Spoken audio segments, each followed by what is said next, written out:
The Warcry Core Book is now available for purchase outside of the Heart of Ghur box set, but we've also got these free PDF rules covering the core rules for Warcry. In this video I'm going to go through this book and show you what you're getting that's different to those rules, and help you decide if you might want to pick this one up. So here we have the core book. Now it comes in 160 pages, which is the same size as the original core book, if you had it. And the free PDF is covering just a portion of this content. In fact, it covers from just here a Warcry battle up to the rune marks on page 78. And it does include a couple of battle plans from the match play section. So I'll just take a quick look at the rules and show you what's different in the print version. So initially we do see this section which is missing from the PDF, and this just covers the free ways to play which are consistent across other Warhammer games, including Age of Sigmar and Warhammer 40k, and that is open play, match play and narrative play. So in the free PDF version you are getting a couple of match play battle plans, but you're not getting any of the open play or narrative play content, and as I covered in my full review video, there is a lot of narrative play content in this book. So these pages pretty much are all the same, aside from being renumbered at the bottom, and then the references throughout are also representing the new numbers. You do find here this little section touching upon battle plan generators is absent from the PDF version, and it's just because the battle plan generators are not included in it. They are included in this book, so it does mean if you don't have access to the battle plan cards, the terrain deck, deployment, victory and twist, you can just pick up this book and you can go generate some battle plans. So continuing through, this is all the same as you're getting in the free PDF, albeit in a nice print copy, which I generally prefer, but whatever floats your boat. And when we get to this point, we're covering the allies for all the monsters, all the same. And then just when you turn the page to the rune marks, there is a bit of a jump. And if I skip to this section here, you're getting a couple of these in the free PDF as well. So you're getting the Reaper battle plan and the Ley Lines battle plan from the match play section. Then if you're in your PDF, you'd skip back to the very end, you get the rune marks here and here. So that's everything you're getting in the free PDF. So what else do we have in this book? Well, I'm just going to flick through from start to finish without going into too much detail, because that's all available online anyway. This is really just to give you a feel for the extra content you're getting if you're deciding to shell out for this book. So you get some nice flavour text here, introducing you to the Ghurish wilderness and the legend of Talaxis, the Ravening Ruin. Plunder and Glory, you're getting an introduction to Warcry. Forging a Legend kind of touches upon, this is a basic intro to a Games Workshop game, so it's the build, paint and play. Number of pages of some really cracking artwork. And then you get some background lore for the Age of Sigmar. This then touches upon the Era of the Beast, which is where we find ourselves in Age of Sigmar. The fabled Talaxis, also known as the Eye of Chotek by the Seraphon, and that's the crashed void ship that's kind of everybody's trying to get the magical gubbins from. The Hungry Forest is the Narwood. And we get this fab map, which I'm really intrigued by and do wonder if this is going to hint at some of the expansions. So lots of background. There's some more on the ruins of Talaxis there, and then we get into the looters and killers. So this section is touching upon the warbands that you can expect to arrive in this edition of Warcry, all descending upon the Narwood. So in this section they do go across each of the grand alliances, touching first upon the Agents of Chaos, who have been the traditional protagonists in Warcry games, including some nice touches back to the Untamed Beasts and Dark Oath Savages. In each of these sections as well, you're getting some great photography of the miniatures, just to potentially inspire you in collecting your own warband. So next, of course, we have Sentinels of Order. Again, some background and then some model photos. Bringers of Death, background, models. And Destruction, background, and models. So here we are, back at the rules again. I'll skip past this and show you what you're getting after you finish the rune marks. Here we are, Brutal Conflict. I did say this would be a whistle-stop tour. So in the Brutal Conflict section, we're jumping straight into the different ways to play. So these are the ones I touched upon earlier. here's the open play section.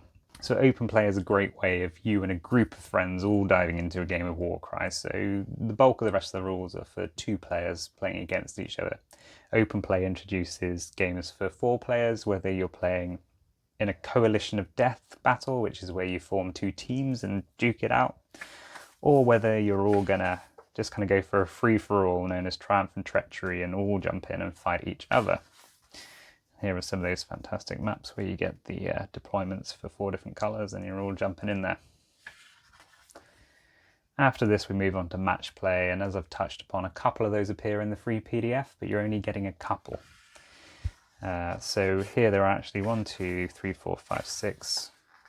And match play also touches on other elements such as the battle plan cards and this symbol here, which generally means that it's a symmetrical. So whether the victory condition or the deployment is fair or exactly the same for either side. And that's a really good benchmark for if you're wanting to play a fair matched play game. Next we have the running a Warcry tournament section. This is a great amount of detail, and actually it does sound like great fun. I've not been part of a Warcry tournament and I would love to at some point. Then we're on to narrative play, and that continues pretty much until the end of the book. So as you can see, this is a fair chunk. So there's everything up until that point, and not that much smaller is this narrative section. So this is a lot of what you're going to be paying for if you decide to pick up this book. And from my point of view, I love this section. It's great. So this jumps in and describes how to play a Warcry campaign.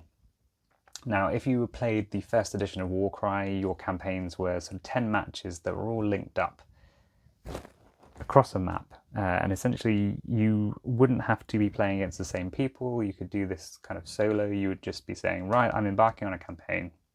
And you'd play a few games and you'd hit these convergence battles where you had to do a certain thing. You would play against somebody, tell them it's your convergence, and you'd have to follow a particular battle plan. But you play 10 essentially and make your way through this campaign. In the new version for Warcry 2nd edition, they're a bit shorter, allowing you to, in a smaller amount of games, go on multiple quests trying to achieve different things.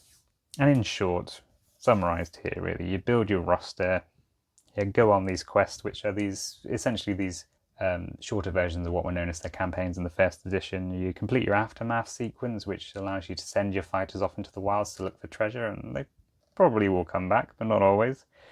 That's also when you deal with injuries and your fighters carking it. And then you've got campaign arcs, and campaign arcs are really cool. I'm going to get onto those. So, they're talking about doing campaign battles, and that's just this whole kind of narrative side of things. And I might do a video in future touching on this in more detail, because it's really interesting and great fun. So as touched on, you do have this aftermath sequence. Not great when you roll an 11. If that fighter's been taken out in the fight and then you roll this, they're killed, they're gone. Right, skimming through this. There's cool exploration around the Narwood and all sorts of things you can do. Great Narwood lesser artifacts to equip on your fighters and give them little bonuses.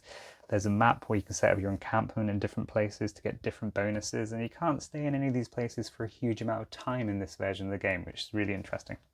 Here are the general quests that I was talking about.